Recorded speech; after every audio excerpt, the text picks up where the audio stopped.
Hi there, Jean Cregan with today's video message. When my children were younger, my husband and I taught them a phrase or a mantra of sorts, and we used to teach them that in our house, God comes first, family comes second, and everything else comes third. They loved to challenge it, like, what about school? Yep, that comes third. They loved to ask questions like, why are we doing this and why are we going here? And we would be able to say, God comes first, family comes second, everything else comes third. That's why we're going to this particular event. It was easy for them to remember, it was simple, and it was clear. But over the years, I have realized that that wasn't just something that we were teaching them. It's something that God has used many times, I think, to challenge me. Because it's one thing to say God comes first. It's another thing to actually live that way, right? And if God truly comes first in our lives, then his voice should be the one that I'm listening to the most. Not to the loudest voice or to the most urgent voice, the most anxious voice, or the voice that belongs to the most powerful person. It should be his voice that should be guiding the way that we live our lives, right? Last week at Daily Mass, the Acts of the Apostles reading said we must obey God rather than man, right? And then in the Gospel of Matthew, we read that out of the abundance, the mouth speaks.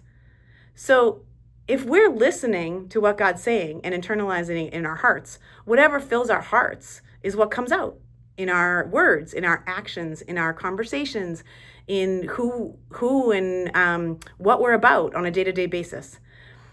There are a lot of voices right now competing for our first place in our lives right now.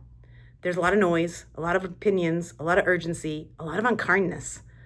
And if we're not careful, those voices start to shape our hearts around issues more than God does. And then we see it. We see ourselves repeating some of the things that we wouldn't necessarily say, or treating someone differently because someone else does, or following a different voice.